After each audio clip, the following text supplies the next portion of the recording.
Hi everyone, James here. I've had a few questions regarding tight angle shots, how's the best way to play them, and appropriate use of the VH setup, that's vertical horizontal setup. So historically, tight angle shots were played with pads together in this kind of fashion, which any rebound put out to the side. However, the game is developing, and especially in inline, it's very much east to west. So a pass could come across, and you're poorly positioned to skate across and make a lateral save. This is the VH setup to the glove side. You can see you have the glove above a vertical left-hand pad, and then you have your right-hand pad along the ground.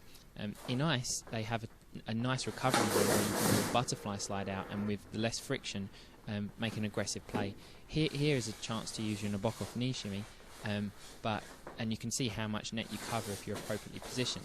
But it's not as easy on ice, to make a recovery if there is a rebound or off your blocker, which there will be because it's a blocking save. I'm here though more than anything to talk about the appropriateness in terms of depth and angle to use this motion. So for example, here is 2 stick lengths distance away, and you're in line with the bottom of the circle. So it's appropriate in terms of angle, i.e. bottom of the circle, but the distance, there's a bit of net there. I feel like there's some players that I play against on a regular basis that could pick that off. And the problem I have is, even though you don't have to move far to reach the corners, you're in blocking mindset, and so I rarely find goalies move towards shots when they're in this setup. Here is still 2 stick length distance away, however now is from the face-off dot.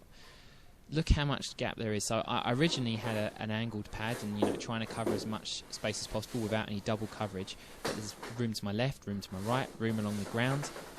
It's just inappropriate in my eyes. If you're playing decent level opposition, or even really it's a bad habit anyway. From that type of angle, so from the face-off dots, to be considering this blocking motion. Here we are. This time it's the blocker side.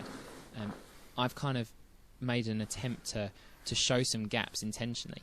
So here we've got on the glove side a gap underneath my glove because of the angle, and this really emphasises the point a few weeks ago regarding getting some video, because until you see some video of you at different angles, you really don't get a feel for your coverage and how much you can see. So you'd naturally assume potentially I need to have my glove out a little bit, but really you can have it super tight to your body, and in actual fact you're just covering more net. At the moment you're covering outside the net. Look at that top corner though. Unless you're kind of active or very tall, or you have a position blocker and paddle combination, you need to be aware of and maybe take some video of yourself, see whether that top corner is available to you as well. It's kind of interesting for me to see this.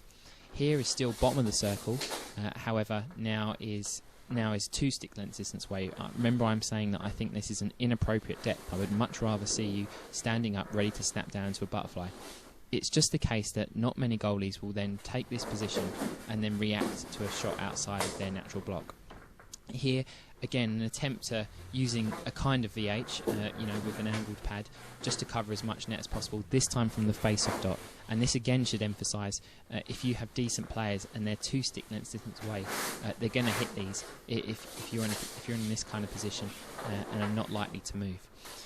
The last point to make on this is, and this is where it gets very inline specific, is with respect to the goals. I know that inline goals, so many of us playing goals that are super light. If you touch them, like you see there, they move a mile. And the issue you have there is, even if they do move, occasionally the play will continue, and in a moved goal, goals will still be called.